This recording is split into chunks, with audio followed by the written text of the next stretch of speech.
नई सदी, नया साल, नया महीना, खबरें भी नई। चंद्रयान से आसमान तक, देश से विदेश तक, बाजार से जन सरोकार तक, सब पर है हमारी पकड़। देखिए देखिए खबर सदीनामा सदीनामा सदीनामा। प्रणाम। उनका दर्शन करके हम सब धन्य हुए हैं। माँ की कृपा सब पर सदैव बरसती रहे, सब सुखी हो, सब निरोग हो, सबका मंगल हो, सबका कल्याण हो। भारत वैभवशाली, गौरवशाली, शक्तिशाली है ही। विकसित भारत, संपूर्ण विकसित भारत बने और हम लोग माँ के आशीर्वाद से अपनी जनता की बेहतर सेवा कर पाए, यही उनके चरणों में प्रार्थना है। सर, अपने भाषण में बोला था कि इलेक्शन के बारे में बोला, इसमें यहाँ मंदिर में ठीक नहीं है, लेकिन केवल ये राजनीतिक भी नहीं है। देखिए, डेवलपमेंट के लिए आपको ऐसा कि बार बार होने वाले चुनाव देश की प्रगति और विकास में बाधक है। हिंदुस्तान में 5 साल 12 महीने 365 दिन हमेशा सभी राजनीतिक दल चुनाव की तैयारी करते रहते हैं। अभी आपने देखा विधानसभाओं के चुनाव हुए, मध्य प्रदेश, छत्तीसगढ़, राजस्थान के, फिर 4 महीने बाद लोकसभा के चुनाव, फिर 4 महीने बाद छत्तीसगढ़, महाराष्ट्र, झारखंड, जम्मू कश्मीर, हरियाणा के चुनाव हो गए, फिर उसके 4 महीने बाद दिल्ली के चुनाव हो गए, अब उसके बाद बंगाल के चुनाव, बिहार के चुनाव, बिहार के बाद बंगाल के चुनाव, फिर आसाम के चुनाव ही होते रहे, कोई काम ना हो। इसलिए आज समय की आवश्यकता है कि ये लगातार होने वाले चुनाव देश की प्रगति और विकास में बाधक है। धन का अपव्यय होता है, नेता हमेशा चुनाव की तैयारी में लगे रहते हैं, प्रशासन चुनाव की तैयारी में जुटा रहता है, शिक्षक जैसे लोग वोटर लिस्ट बनाते रहते हैं।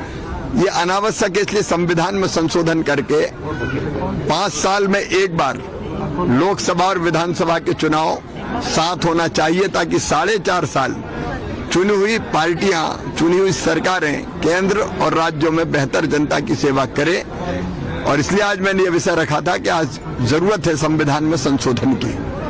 ऑल पार्टी का जो एक डेलीगेशन कमेटी बनाया गया जाने के लिए, तो उसमें देखिए, हम सब भारत माँ के लाल, भेदभाव का कहाँ सवाल। राष्ट्र प्रथम, बाद में हम। देश सबसे पहले है।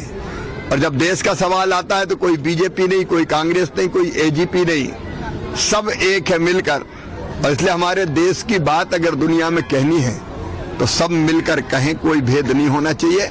और इसलिए बिना किसी दलीय भेदभाव के दलगत सीमाओं से ऊपर उठकर हमारे लोग जाएंगे दुनिया के अलग अलग देशों में। अभी जो कुछ हुआ, भारत कभी युद्ध का समर्थक नहीं रहा, लेकिन निर्दोष हमारे नौजवानों के सीने धर्म पूछकर गोलियों से छलनी कर दिए गए।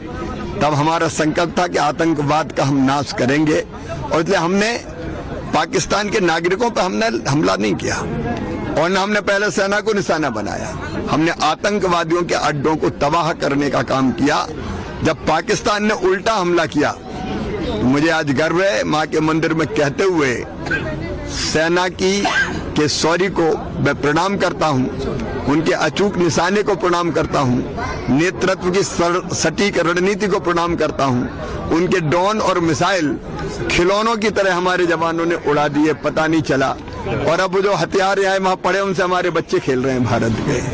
तो ये भारत किसी को छेड़ता नहीं है, लेकिन कोई छेड़े तो छोड़ता भी नहीं है। तो हमारी सेनाओं ने शौर्य का प्रदर्शन किया है। सेना को बारंबार प्रणाम। और एक ही चीज है, आतंकवाद को छोड़ेंगे नहीं किसी भी कीमत पर। और पाकिस्तान से बात होगी तो केवल पाक ऑक्युपाइड कश्मीर के बारे में बात होगी।